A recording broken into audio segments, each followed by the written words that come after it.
Ukraine युद्ध को लेकर नाटो के कुनबे में जिस तरह से फूट पड़ रही है वो जग जाहिर है। अमेरिका किस तरह से पूरे यूरोप को ठिकाने लगाकर खुद पुतिन से सीधी बातचीत कर रहा है, ये ज़ेलेंस्की के लिए एक बहुत बड़ी मुसीबत बन चुका है।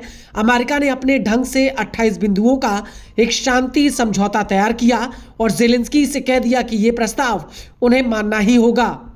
और इस प्रस्ताव के सामने आते ही यूरोप में खलबली मची हुई है। He will. I think that President Putin wants to end the war, or I wouldn't be talking this way. I think he wants to end the war. I spoke to him yesterday for 2.5 hours. Europe का आरोप है कि Trump ने इस प्रस्ताव के जरिए Ukraine को पुतिन के आगे रख दिया, लेकिन अब ऐसा लगता है कि ट्रंप इससे एक कदम आगे निकल चुके हैं, जिसकी वजह से नाटो का कुनबा बिखर सकता है।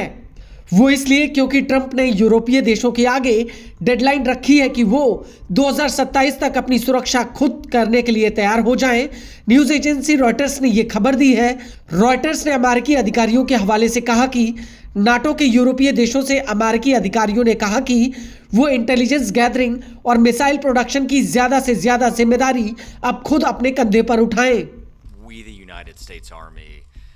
Probably if I went back 20 or 30 years have not sent our kind of top 4 people anywhere. America के रक्षा मंत्रालय ने यूरोपीय प्रतिनिधिमंडल को इस हफ्ते चेतावनी दी कि अगर वो 2027 तक ऐसा नहीं कर पाते हैं तो अमेरिका नाटो की कुछ सुरक्षा गतिविधियों से पीछे हट जाएगा। This is a strong package for Ukraine and a clear path towards its membership in NATO.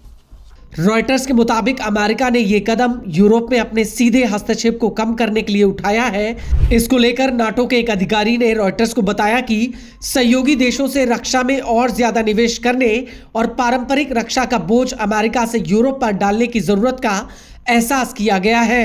NATO fairer to ensure anyone and everyone contributes their fair share for our security, to make us stronger and fairer by equalizing spending between America and America's allies.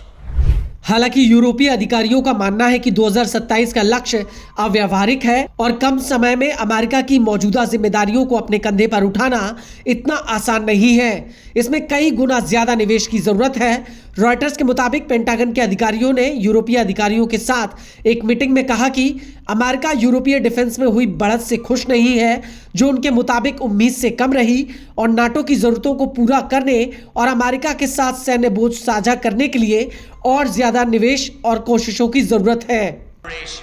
What you prove supporting Ukraine. Together we prove that life is a value.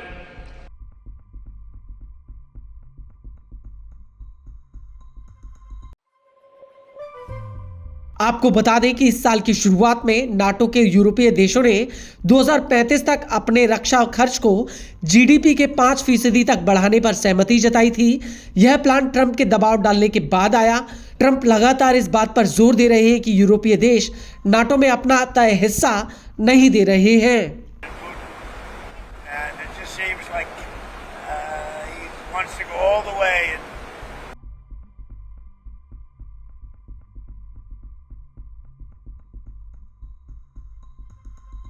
आपको बता दें कि NATO के यूरोपीय देश सैन्य उपकरणों के प्रोडक्शन के मामले में लगातार बाधाओं का सामना कर रहे हैं, जबकि अमेरिका यूरोप को इस बात के लिए प्रोत्साहित कर रहा है कि वो अमेरिकी हथियार खरीदें, जिनका ऑर्डर अगर वो अभी देते हैं तो उनकी डिलीवरी में वर्षों का समय लग जाएगा।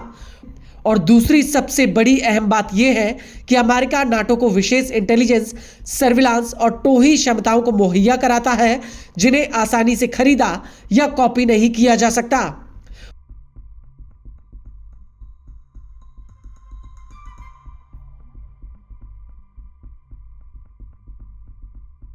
और यूक्रेन युद्ध के समय में ये बेहद ही अहम है, और ऐसे में ट्रंप का यूरोप के आगे 2027 की डेडलाइन रखना बेहद ही खतरनाक माना जा रहा है, जिससे यूरोपीय देशों की सुरक्षा खतरे में पड़ सकती है।